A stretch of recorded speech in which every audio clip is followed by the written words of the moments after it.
When I give my bio each week, I list financial advisor and product wholesaler as the main two jobs that I fulfilled during my financial services career. However, I started out in operations and compliance. And when you're in that kind of role, of course, you're going to end up dealing with compliance, regulatory, legal issues.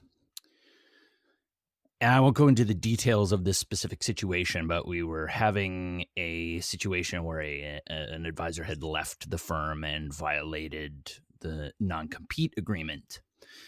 And I was speaking with the head of the company's compliance department as well as the outside counsel that they had enlisted. And at the time, our company, the main broker-dealer, was headquartered in Los Angeles.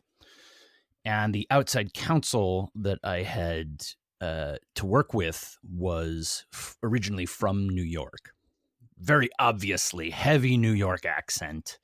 Of course, I had never seen him. This was back in the day before video conferencing, so late 90s. And we were discussing what was going to happen. And at this point in the process, we thought that we were going to actually go to arbitration and that I was going to have to answer questions from the advisor's representation. And so we were just kind of walking through the situation, and the location that this was going to happen, however, was in Alabama. That's where the financial advisor was and where all the pertinent legal stuff was going to occur. And at one point I asked the outside counsel if he was going to be the one going to the arbitration and representing our company. And he laughed and said, "Are you crazy? Me? A short, swarthy New Yorker in Alabama?" And much funnier, I'm not going to do his really heavy New York accent, but I think they ended up making a movie about this. His name This was after My Cousin Vinny. We did talk about this. It was. I know exactly who you're talking about in regard to the attorney. Yep. I can see him now. Right. He says, "Are you kidding me? I'm going to find the biggest, fattest, Matlockest Southern attorney in a seersucker suit and stand sideways behind him." Know your audience. Exactly. Thought it was a funny story to start out our compliance and regulatory edition of the Valuability Podcast, episode 33, Regulation Best Interest. The Valuability Podcast is for financial professionals, business owners, and anyone interested in financial planning, business, leadership, and personal development. We believe that financial success comes from building a plan on the foundation of your values, and building your ability will help you get there.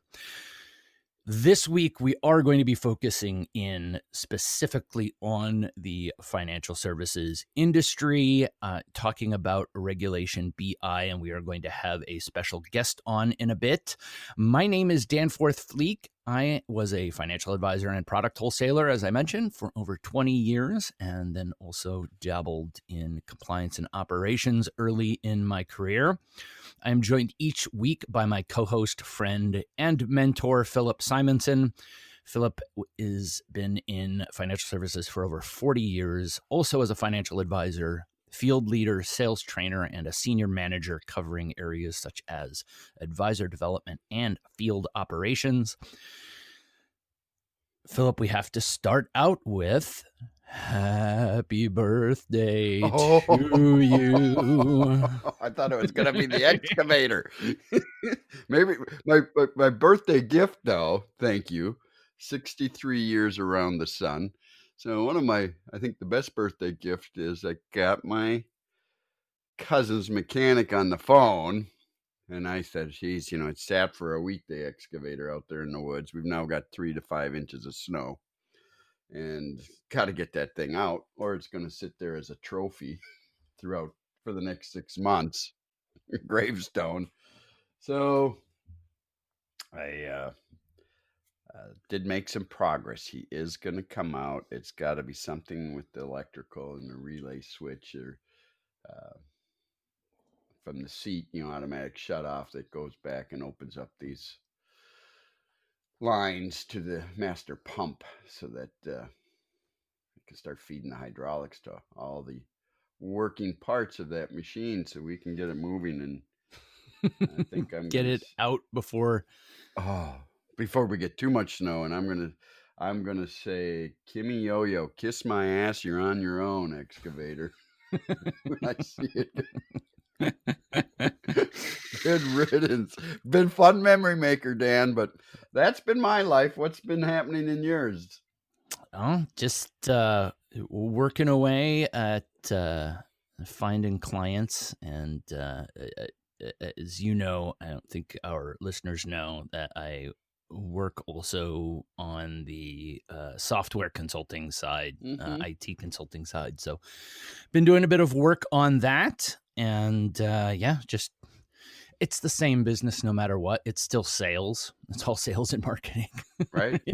That's my role. I'm not the tech guy. I speak tech enough that I can work with the developers, but it's the same process. It's reaching out to people and just staying in front of everyone. So, well, you can find the Valuability podcast on Apple Podcasts, Spotify, Stitcher, and TuneIn. We also have a YouTube channel. You can search Value-Ability on YouTube to find us there. Also on our website, value-ability.com. Click on the episodes tab to find our episode player.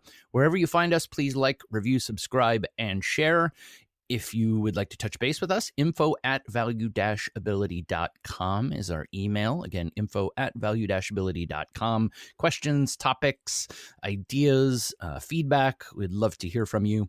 Or you can touch base with us via social media. Twitter, Instagram, Facebook. Links are at value-ability.com under the Contact Us tab.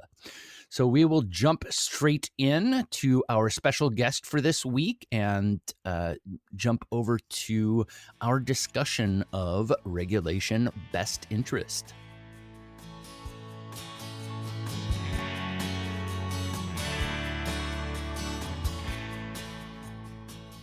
And now we are very excited to welcome Jess Gauerke, Director of Compliance for USAdvisors Network, based in Eden Prairie, Minnesota, to discuss everything, all things, all details, and new information about regulation best interest. Well, Philip, why don't you jump in and start off the conversation? Sure. Thank you, Dan. And I concur, and welcome, Jess. Jess and I work closely together at USAdvisors Network, and she is one of the reasons why I'm able to sleep better at night, because I know she's overseeing this compliance piece. And I'm excited to have you on here today, Jess. And for our audience, could you just tell us a little bit about your history before we start diving into the Reg BI? Yeah, you mentioned making sure you can sleep well at night. And so I would like to just say that compliance officers have been helping all sorts of people go to sleep since 1934. So hopefully we keep people awake during today's podcast. Like Danforth mentioned, I am the Director of Compliance at USAdvisors Network. And I also provide compliance support for our registered investment advisory firm, USAdvisors Network Wealth Management. A little bit more about my background is I've been in the securities industry since 2002. I cut my teeth during the NASD's mutual fund breakpoint sweeps. Mm-hmm. Good times.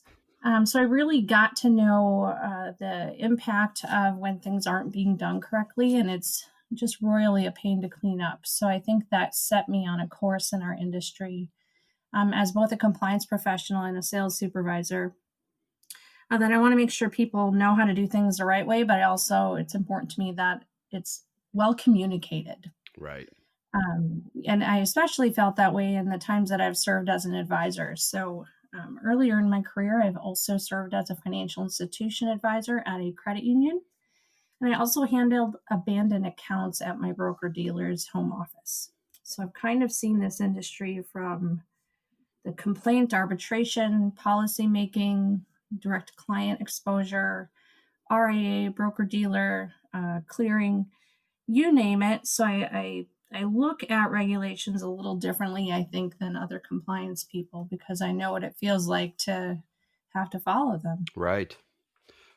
And thank you for that. And today our topic was Reg BI. And before we delve into specifics on it, can you provide us just with an overview of the history and how it came about, and the implications of Reg BI to our listeners who are financial advisors? Sure. So I think if our listeners are primarily financial advisors, they'll get a little bit of what I'm saying when I think there's a bit of a turf war between the regulatory bodies.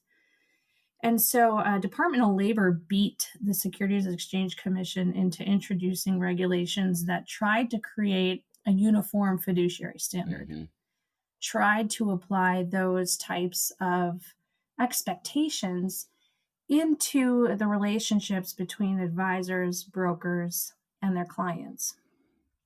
Some of the shortfalls of the DOL was that because of the turf that they were allowed to regulate, was really just plans or account types that are covered under ERISA. And so there was a whole world of client relationships and transactions and accounts that weren't covered under the DOL. And that was really seen as a shortcoming of the Securities and Exchange Commission. Like, why is the DOL having to step in and create a fiduciary standard? Isn't that your job?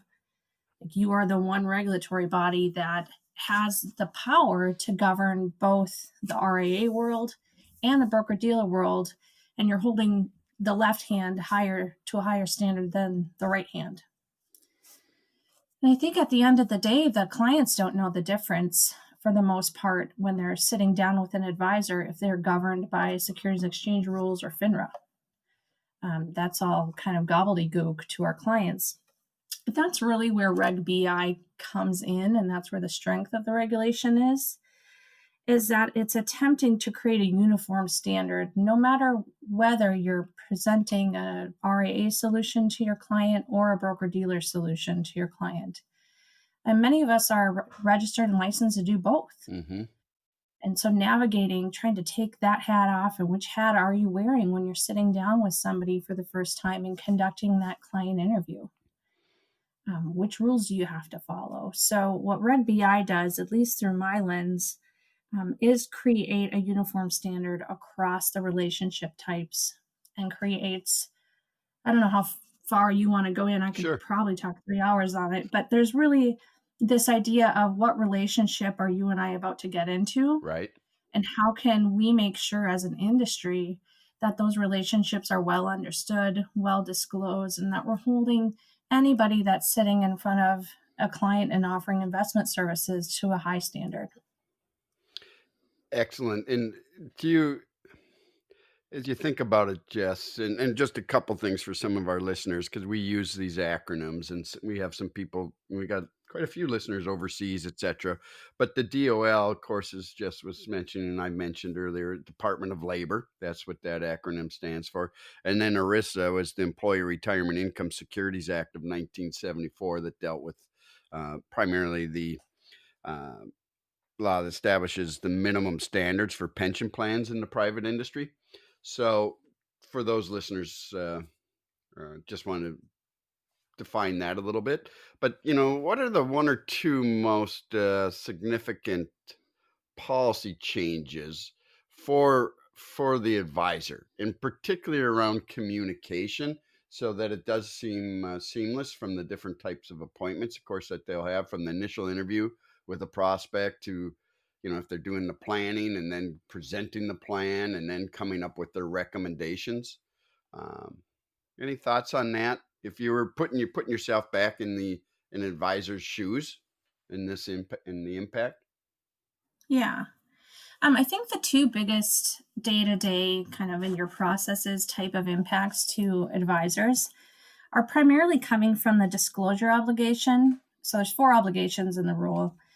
The first one is disclosure, and then the second one is care. So from my standpoint, the biggest impacts in the day-to-day is, first of all, just the need to disclose what capacity you're acting in. Mm-hmm. And that can be a really awkward conversation. The Securities and Exchange Commission thought it best to put a 2 to 4 page document with questions like, how do you get paid? What sort of products and services do you offer?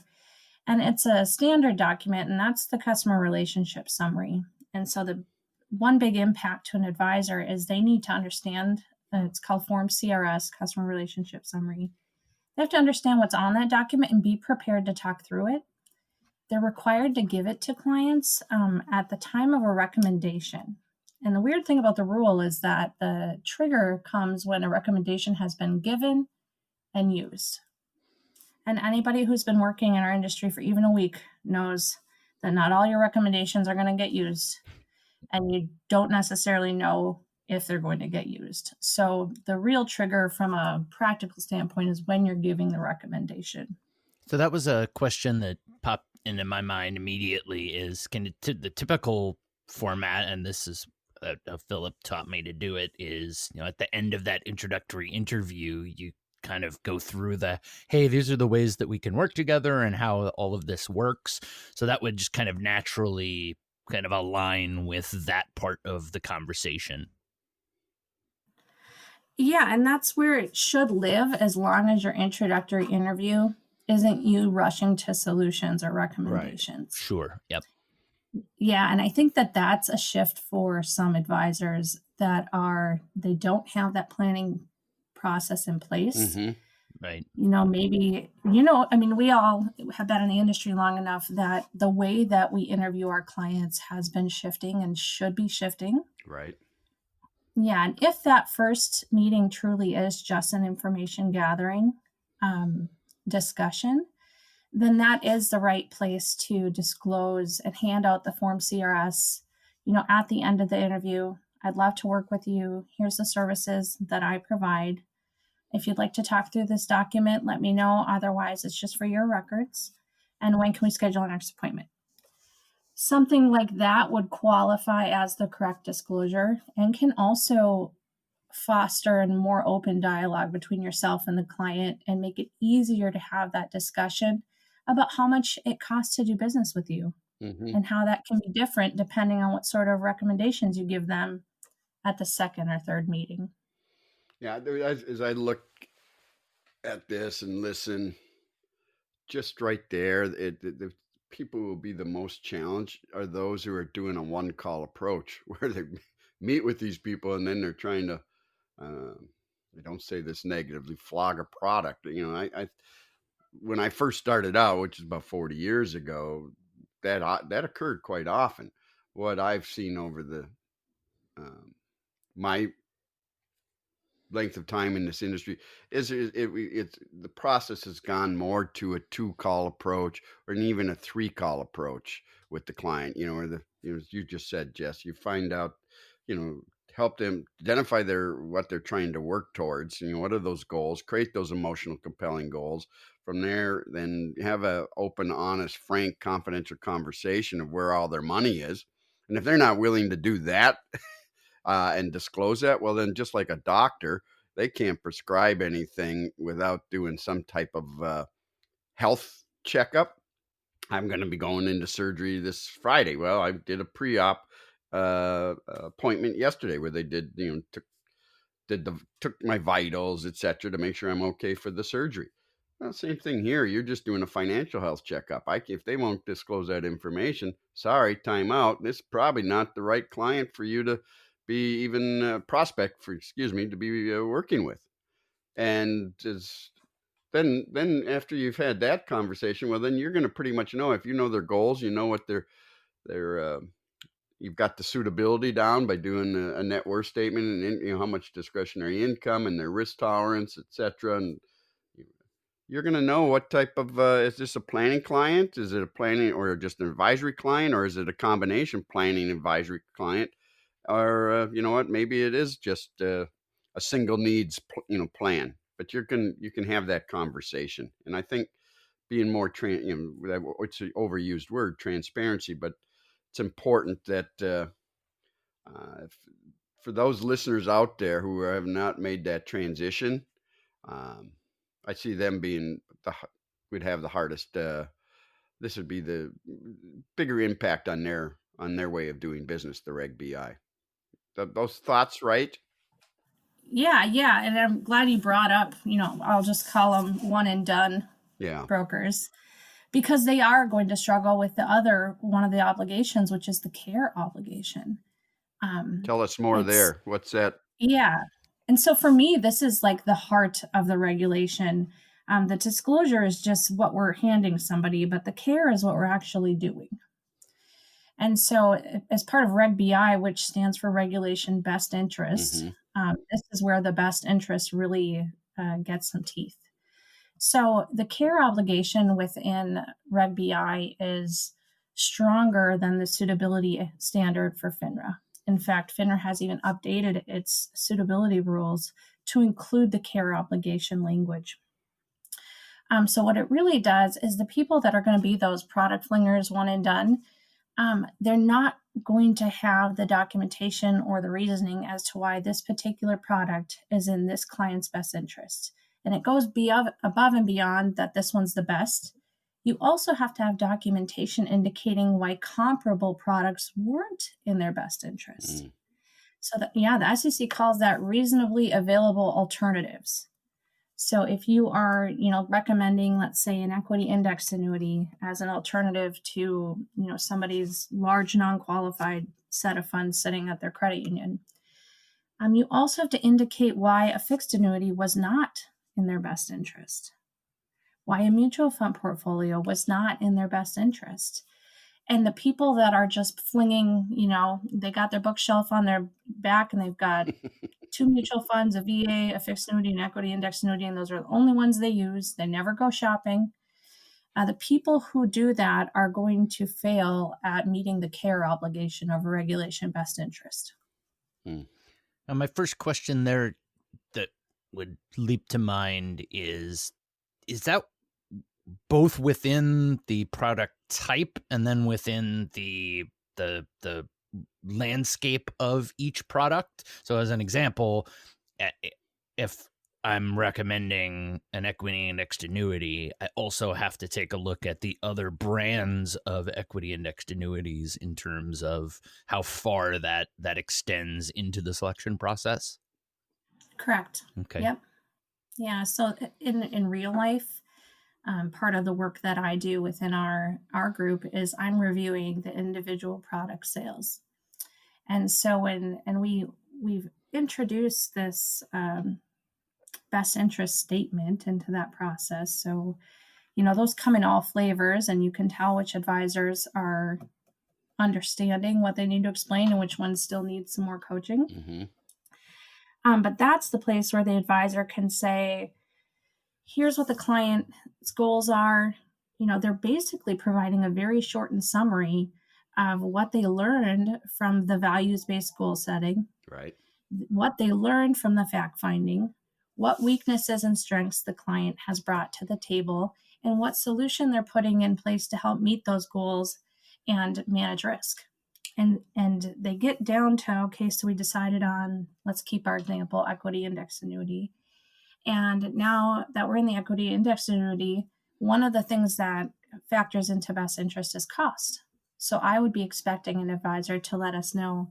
So I contacted my insurance agency and gave them, what we're looking for. And the least expensive options were product A, B, and C. We chose product B because it had a shorter surrender period, or it had a longer surrender period, but the lowest M&E. There's an expectation that, yes, you are dialed not just down to product type, but why you picked that particular product. And you've already laid out best interest if you've gone through the information gathering that you got during your interviews. But you can see how that will fall apart very quickly if you haven't gone into the depth that you need to during the client interview process. You just simply won't have the data. Right. And that's the key too, isn't it? And do you have any best practices? I'm careful of the word best practices because it changes all the time, but around collecting data and to make sure you CYA cover your anatomy so you can back it up from, like you had mentioned. Here's their top 5 values. Here's how you align their values to their goals, and then the Yeah. suitability. Any best practices around there? And Yeah, the two things that I think are really important, and I may expand into 3 because I think all sorts of things are important. But the first thing is to create a process that's repeatable for yourself. So the first checklist you should have is the one for yourself. That's the one that's outlining, what am I going to cover during my first meeting? Am I going to hop right into their wallet? Or are we going to have a values-based discussion first? And then what tools am I going to use to facilitate the discussion about the values? I used to work with SAI, and they had this board game kind of thing. It had magnets. And on each one of the magnets, there would be, remodel a house, kids' college, travel, whatever, legacy planning, probably like 30 of these little magnets. And I use that tool with couples and individuals and business owners even. And it was such a different way to start the client meeting process. And I did it every single time. And so I knew that when I was asked later, I had a repeatable process. Well, I knew that they valued estate planning more than, college education for their kids, because we went through this exercise together, and I took a picture of it and I saved that picture in my client folder. And that's the picture I pulled up every year during the annual review to see if their values had shifted at all, what progress we had made to the values that were very important to them and that were urgent. And so the idea that you have a process that you're repeating. And then after that, our second meeting was me getting more information about the tools available to them. Because it's very unusual that your client's going to walk into your introduction meeting with every piece of data you need. You're going to be emailing and following up and getting information on their taxes and a copy of their 401k statement. right. The data gathering doesn't usually happen in 1 hour on your first time meeting. If it does, you are incredibly lucky. So true. So that's the biggest best practice, quote unquote, is to have a repeatable process. And that goes into each element. You're getting the values, you're gathering information, you're doing a SWOT analysis, you're figuring out where they're strong, where they're weak. You're then using your training to compare all of that information to see what do they need and what's the best way to get there. And if you have that process in place and you're taking notes, and so for some people it's hard for them to take notes. Some people use voice to text. Mm-hmm. I see a lot of that, and then it just emails it to you, and you can cut and paste that into your CRM. That'll work too. But that's the second best practice, is taking good notes every single time. Somebody picks up the phone, you're pulling up your CRM, or your phone rings, you pull up your CRM and you start typing as they're talking. And if you can't do that, then do it immediately afterwards. And I guess I will go into 1/3 good practice is leaving yourself time before and after your client meetings to process what you need to do, to take those notes, and to get the ball moving on any action items that you have. So one of the things that kind of shocked me, because I went actually the opposite to your experience. I started out on operations and compliance and then became an advisor. And I suffered, I think, karmically for some of the times, having not been an advisor, that I said horribly rude things to, I don't care what the customer thinks, go get the form signed. Things like that I said to advisors later, and then became the bane of my compliance officer's existence, because I thought I knew better than the compliance systems at my new firm when I became an advisor. But the thing that really shocked me, I was in a financial institution, was the clients who would not engage in that process. So as an example, first one that I remember having is, teller introduced a client, had a large balance in a checking account, and I'm like, okay, what's this money for? It's just money. Well, when are you going to use it? I don't know, maybe tomorrow, maybe never.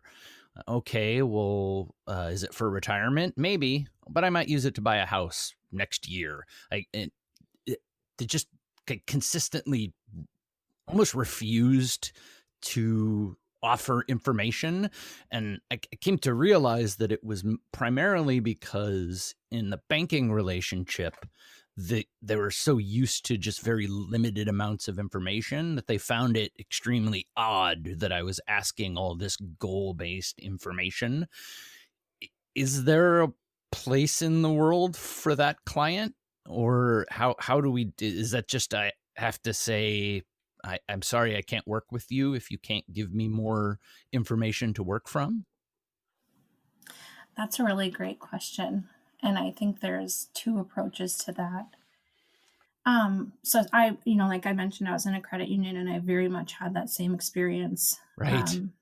With a lot of clients. And so I would, in that particular situation, from a client advisor relationship, I would stop the conversation then and then Amen. use that time to say, well, here's what I do.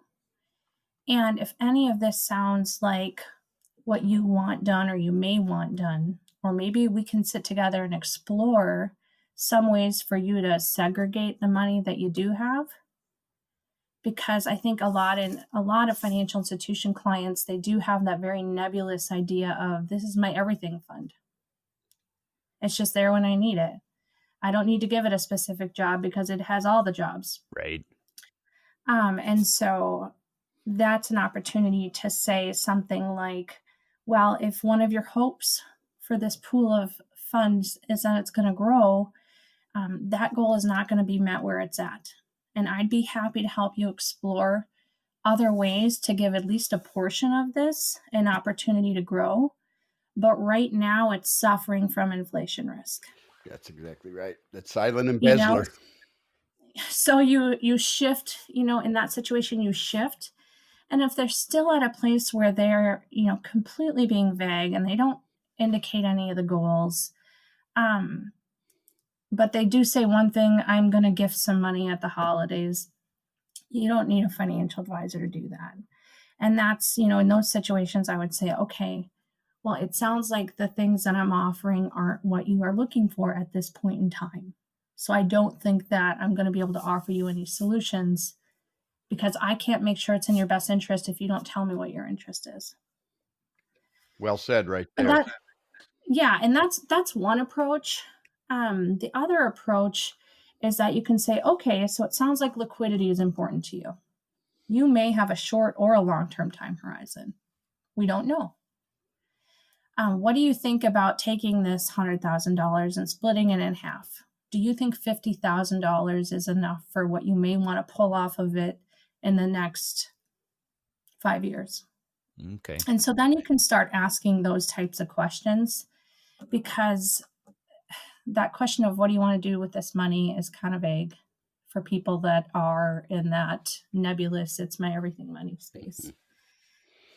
At the end of the day, yes, you can still help them. If they have liquidity, but they do say they want it to grow better than the bank or the credit union CD rates, maybe then you do go look for a brokered CD and say, can you give me a year or 18 months of your time? And explain through that, because your documentation is what's going to prove that this was in their best interest, because they didn't have any investment goals. I think that's the other key thing. And if for our listeners, what I took away from just prior to Dan's question is that you got to go with the assumption. And I know that, if the word assume, it makes an ass out of you and me, but I would go with the assumption based upon what you told me, that at some point in time here, I am going to get audited, or I am going to have a complaint if I stay in this business long enough, and I better make sure I take copious notes.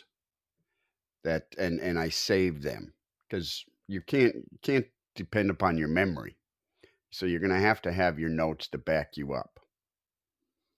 And even having the clients, of course, sign off on them. Hey, here's what you told me. Did I hear you correctly? Just to make sure. That's just, I wouldn't have any hesitation, when you're doing the planning and to get real specific with the clients. Because otherwise they don't meet your ideal client criteria. Well, and that's the other piece, is that I think a lot of advisors are afraid to just say, hey, this relationship, I don't think is going to work out. Right. And whether we're walking into a book of business or trying to build one, maybe especially when we're trying to build one, we think quantity is more important. Oh, those people yeah, you're right, Jess. Those people just first starting out. I mean, I can remember even when that occurred with 9 years ago with me. If I thought I could sell a dead dog insurance policy, I'd have a go at it. And I actually acquired 232 clients in 2.5 years, my first 2 years. And I would take one word back. They weren't clients. They were customers. And a client thinks so highly of you that they're willing to add you in as a line item in their budget. And that is, to me, the definition of advisory, if you in doing advisory business. Yeah, there's one thing that I want to jump in and kind of guide people towards, from having been on the compliance side of things, and then also on the advisor side of things, and then again on the wholesale side of things.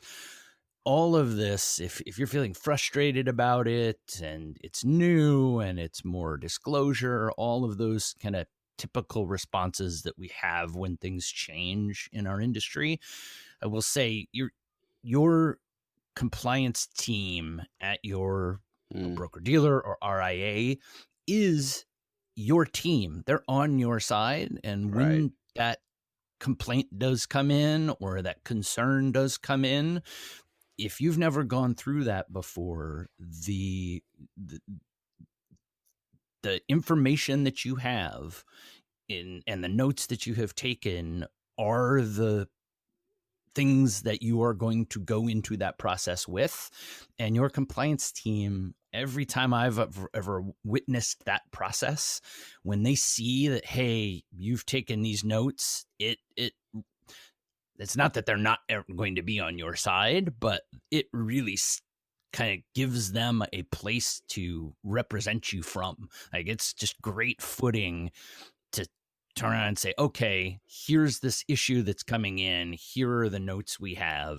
And, here's how we can address this concern. It gives you just such a better place to start from when that transition happens, that it's just such an important part of the process to know that, hey, this is the stuff that we're going to need if, that process ever does come into effect. And just always remember that as though it feels like they're breathing down your neck and sign this form. And that's probably the mistake I made early in my career, was I did see it because I was young and inexperienced as kind of the lion tamer, whereas the relationship really is, hey, I'm trying to keep you in good shape so that someone comes at you with an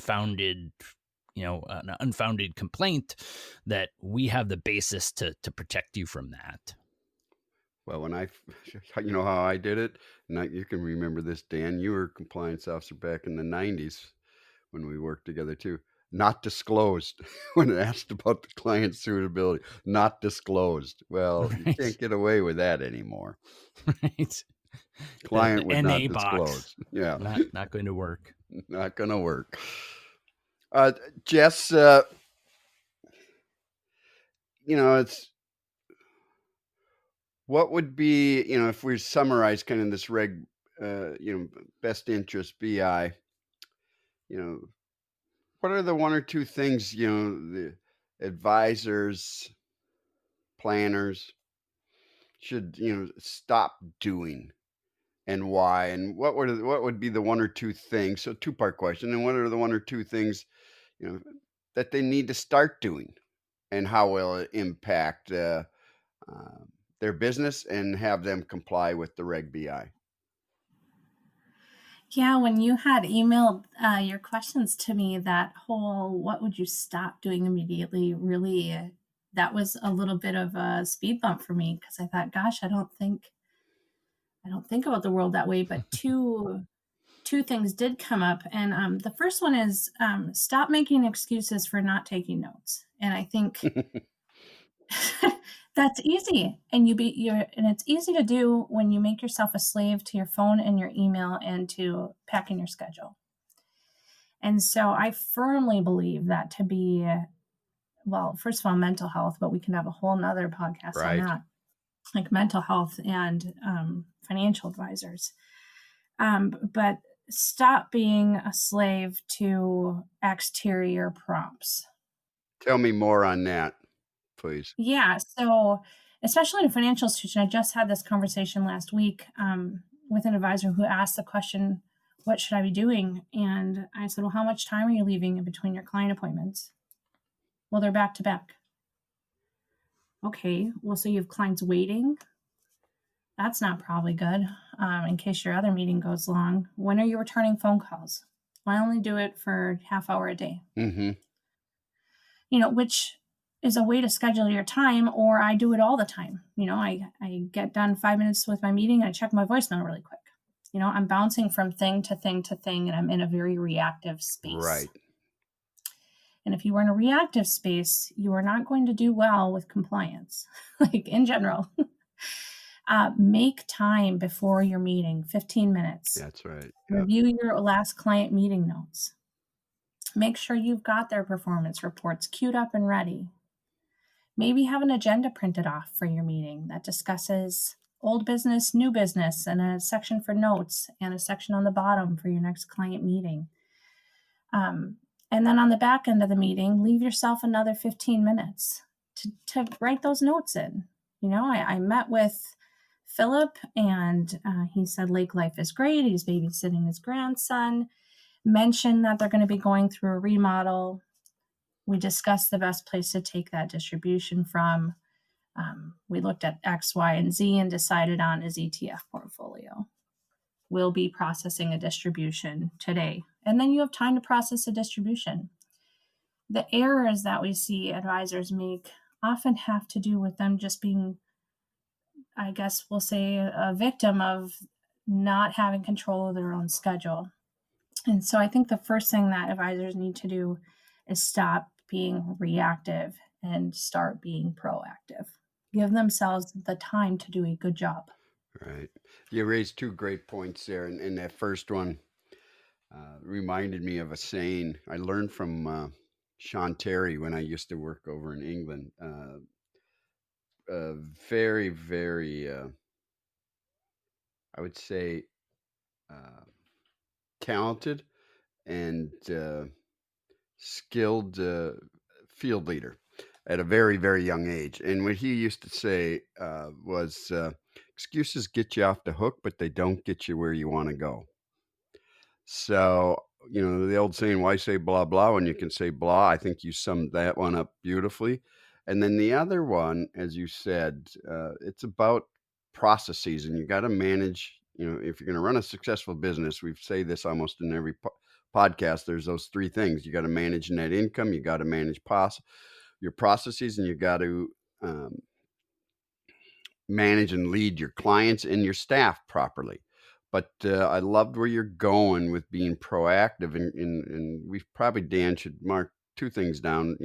How to create a model week, and put those big rocks in, as Covey used to say in the 7 Habits. That's quadrant 2 stuff, and then the next piece there is, Jessica, you have seen our client review, client service with purpose manual, and how to create competitive immunity. Dan, I know we're going to be having a session on that, and we can integrate some of the tools in there and how it'll help you comply with the Reg BI. But Jess, you've seen that. It's probably a little shameless plug going here, but the client service with purpose manual. Is there any essential tools or processes in there that you would recommend to advisors to implement to help them comply? Well, if you start charging for the manual, then it'll be a shameless plug. But for now, as far as I know, it's free. It has been, particularly the USAdvisors Network channel, that's for sure. On the outside channel, if you're not part of our team, yes, there will be a fee, and price only becomes an issue in the absence of value. We will make sure that there is extreme value here.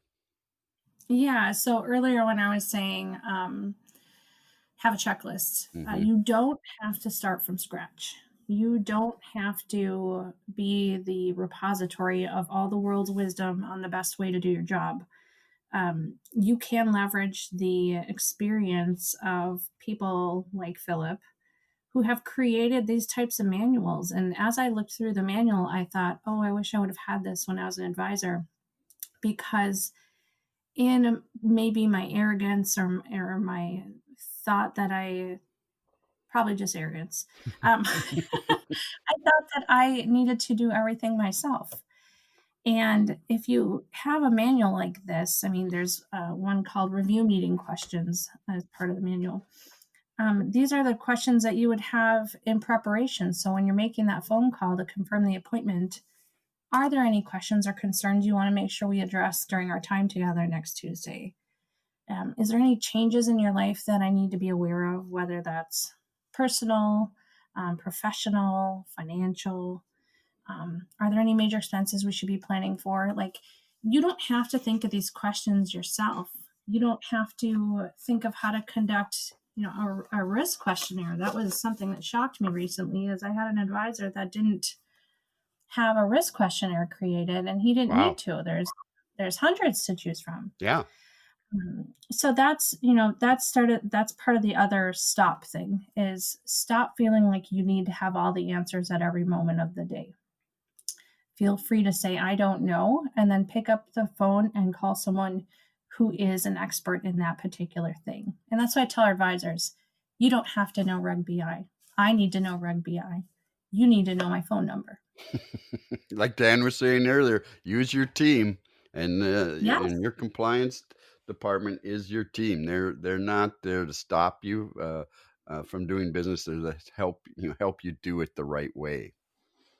Yeah, I have a very good friend who's a financial advisor, and he literally the other day when we were chatting mentioned that his compliance team actually told him that he needed to stop calling them so much, because he literally will call with every single thing that he is unsure about and say, hey, here's the situation that's going on. Just an example that we were discussing at the time was he was having a political candidate wanted to come into a store that he owned, which was already outside business activity that he had declared, and it had nothing to do with the securities business, but he still was calling his compliance officer to say, is there anything here that I need to worry about? And the officer took the time to say,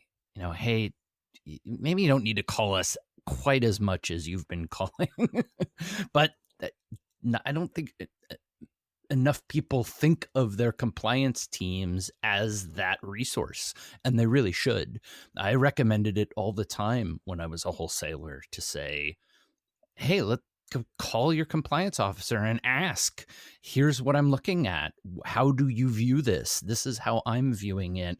Am I thinking the right way? And, having that discussion, if anything were ever to come back along with your notes, is going to be an amazing place to start if you ever have any issue. So always think of that compliance team as your backup and your resource. Well, and you build really good relationships if you're calling on the front end. Right. That's telling your compliance officer that their input into your practice is valued, and it's not just a barrier on the back end. Right. And, we all, we have got enough advisors where there's kind of a plethora. And I do have that advisor that calls and is on the phone and they're like, well, I have you. Well, I have you. And then that quick question turned into 45 minutes. But I know that if a customer complaint comes in for that advisor, he is going to be at me with 3 pages of notes and it's going to be great. And I know that he is into every little detail. And so, that's what is going to be what makes Reg BI easy for advisors or hard. And it's their ability to ask detailed questions, document the detailed questions, and then make sure they're not just always reaching for the same product. Call your wholesalers, call your home office sales team, and tell them the story. Tell them about your client and what they need and what the weaknesses are and what the threats to the portfolio might be. Tell them and say, hey, can you help me find something? Yeah. As a wholesaler, I kind of always had, I don't want to say I had a problem with it, but it was always at least a little concerning to me if I knew that somebody was only using my product and not anything else. Like my product was good and that's why I was representing it, but it's the old hammer and a nail analogy. Yeah. Not everything's a nail, right? You're going to have other situations to deal with, and so you do need to expand and have that team that's going to give you the wide array of advice that you need. Yeah, well said. Jess, is there any other pearls as we wrap this up? I've just got a couple other questions I'd like, but one would be any other pearls of wisdom? And I always look at wisdom as just applied knowledge, and it's using it in the present and future state to make sure you don't, dig yourself a hole that you can't get out of, that you could leave the audience or to help them bulletproof. Yeah, I think part of it we've already shared is you do not need to be an expert in this regulation. There are 2 entire obligations that we have not talked about during this podcast. Conflict and compliance. When you need to abide by them, but I don't expect you to know them. You don't get paid to know them. Mm-hmm. I do, so call me. Call your compliance officer. Take a moment to be vulnerable and not have all the answers and say, hey, I admittedly don't know much about this. Can you tell me what I need to do? Or one of the conflicts is, or one of the obligations is conflict of interest. And Reg BI doesn't just require disclosure, they require that you either eliminate or mitigate. And we have inherent conflict within our businesses when we have the licensing to be a broker and an advisor and an insurance agent. Right. And some of us are doing tax prep. Like there are inherent conflicts because of how much we are licensed to do, or most of us. So the idea that we don't like to think that we're in conflict. We like to think of ourselves as full service or holistic. My addition or pearl of wisdom there is pick up the phone. I mean, always pick up the phone and ask for help. And then secondly, the notes. The client meeting notes are your savior from a suitability standpoint. They're your savior from a Reg BI standpoint. Arbitration, complaints, your bad memory, whatever it may be. Your client meeting notes are there to be your software backup for your own brain. So that's probably the 2 things I would tell people. Pick up the phone and take really great notes. Yeah, very good. Very good. If in doubt, ask. So, last question. I understand you have any others, but we always try to ask our guests, is there any favorite saying that you learned early on in your life that you still use today that you'd like to share? Yeah, and it is that the faintest ink is stronger than the clearest memory. Say that one more time. That's powerful. The faintest ink is stronger than the clearest memory. Especially in court. And that's my jam. That's your compliance officer's jam, Right. Is what do you have in writing? Right. Yep. Yeah, because your client who's complaining against you also has a memory. And the way to get out of a memory versus memory is with documentation and client meeting notes. Right. Because he said, she said, she said is always going to go to the second said when it's in our industry. Like if it's down to whose memory wins, your memory is not going to be the one that's going to win. I really love that saying. I've never heard that before. So that is a fantastic place to wrap up this conversation. And just want to say, Jess, thank you so much for coming on and starting to open the world of regulation best interest for us and for our listeners. So with that, we are going to wrap up this main section of the podcast. And once again, Jess, thank you so much for spending time with us this week. Yes, yeah. Thanks for having me.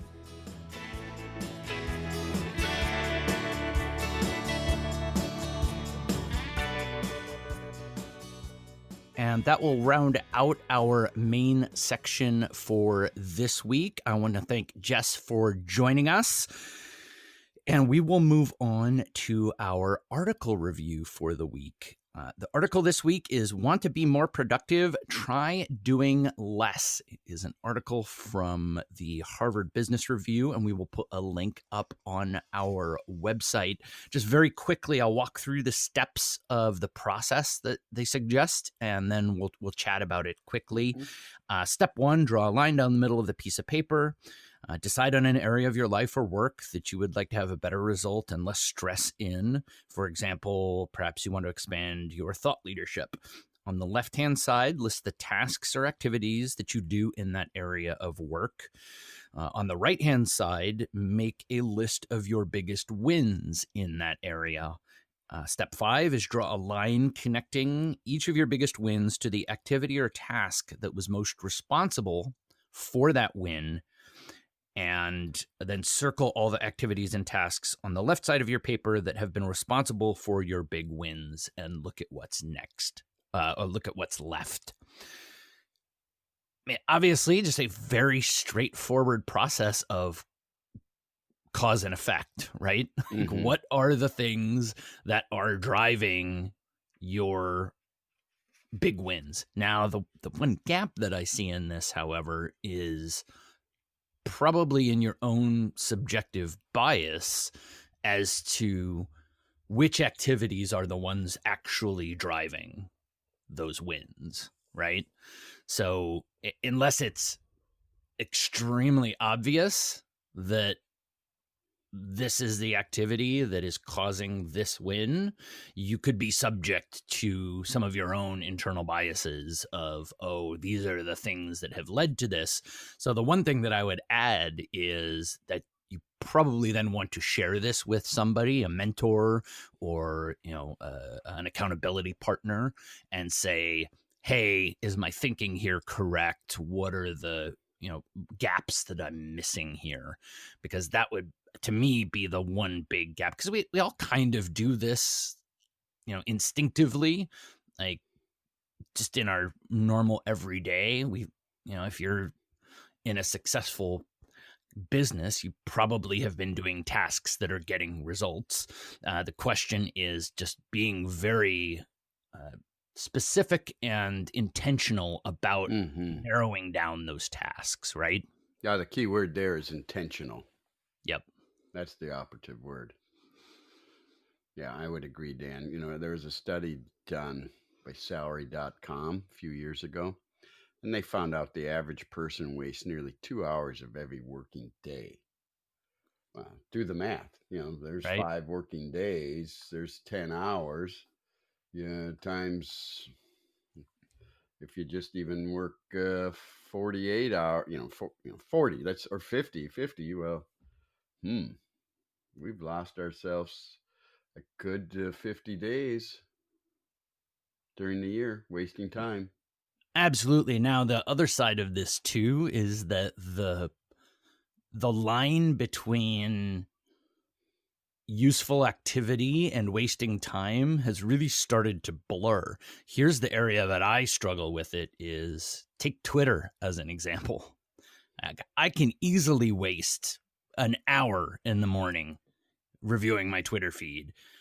Now, that's definitely gotten us some guests, it's gotten us some contacts, it's definitely done things for us on the business side, but is that wasting time or isn't that wasting time? Where on activity? So again, like you do need to be very careful, and that's something that I've learned as well, is that within that task, I am now becoming much more intentional about, Right. like, I'm not just going through chit-chatting about the dog pics of, this CFP in Ohio that I've gotten to know on Twitter. That's fine and good, whatever, but it's not helping out my business side of things. So I've gotten very intentional about, hey, when I open this app, I am doing it for these reasons, and these are the things that I'm going to be doing. So Yes. I think of, I'm going to go back to that intentionality. And there's two quotes. Henry David Thoreau, it's not enough to be busy. So are the ants. The question is, what are you busy about? Right? Benjamin Franklin said it also. And I've been reading a lot about on Benjamin Franklin over the last year and a half. If we take care of the minutes, the years will take care of themselves. So, but I think as I age, etc., and everyone, but particularly as you age, you wished me a happy birthday. We started off this session as 63 times around the sun. Currency has become my number one. Time has become, my number one currency. And I've, to really, if I reflect back and if I look at, this next stage of my life, which they say, there's 3 stages. Instead of retirement, of course, Lisa, as you know, Lisa, she's not calling it retirement, it's renewal. But there's the go years, right? Then there's the slow go years, and then there's the no-go years. And I'm just, and to realize your potential, you must learn to be more mindful about how you spend your time, and living with clear intention. It goes against the powerful natural tendency to be reactive, because it requires you to organize, and that's what we're doing here, your life around your priorities, and consciously then choose the activities that align with what we've, valuability, what we've talked about. What are your top 5 values? And then from those values, what are your top, what are your goals? And then of course there's your real self, who you show up as every day, which is made up, as we've talked about, you're hardwired as emotional creatures first. So it's your emotions, then it's your thoughts, and then it's your activities. But if you can line your emotions, thoughts, activities to your goals, and your goals are then aligned to what your values, I think Franklin was right. Then you take care of the activities, and the minutes will be more productive, and the years will take care of themselves. exactly. This links back to our discussion we had in the episode about running a business, right? The business review process, because this is your values link to your tasks, which link to your goals. This is looking at your results and saying, what are my big wins? What are the things that I see as big wins? Those necessarily aren't necessarily your goals, right? You look at that business plan and say, where are we being successful? Well, we're not being successful in this area where we thought, but we're being successful in this area over here. And what tasks are we doing that's generating that? Now, maybe you want to realign to get to a different goal, if maybe that's not the win, quote unquote, that you're looking for, but it's still the process of looking at your results and then realigning back to your values and your tasks. So really just kind of a mini periodic business review. So we will wrap up the article review session for this week, and that brings us to the end of the episode. If you have topics or questions that you would like us to cover in an upcoming episode, reach out to us via email, info@value-ability.com. Again, that's info@value-ability.com. Or you can touch base with us via social media. Twitter, Instagram, Facebook links are all at value-ability.com under the Contact Us tab.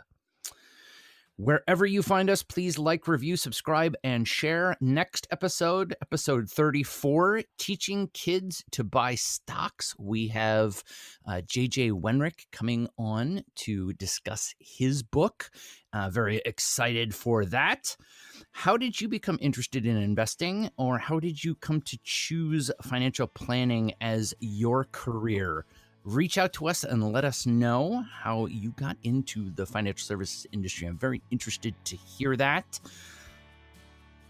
As always, thank you for listening. Be sure to join us next week. And remember that financial success comes from building a plan on the foundation of your values, and building your ability will help you get there.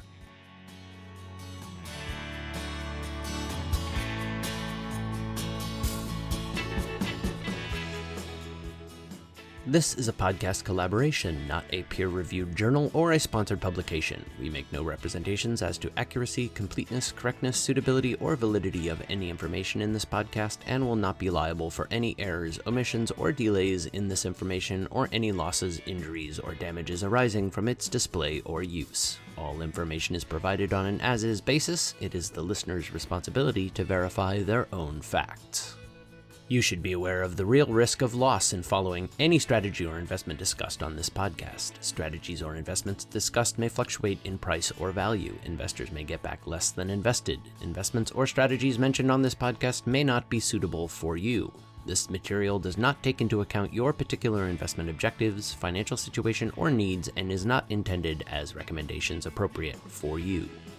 You must make an independent decision regarding investments or strategies mentioned on this podcast. Before acting on information on this podcast, you should consider whether it is suitable for your particular circumstances, and strongly consider seeking advice from your own financial or investment advisor. The views and opinions expressed on this podcast are those of the authors and do not necessarily reflect the official policy or position of any other agency, organization, employer, or company. Assumptions are not reflective of the position of any entity other than the authors, and since we are critically thinking human beings, these views are always subject to change, revision, and rethinking at any time. Please do not hold us to them in perpetuity.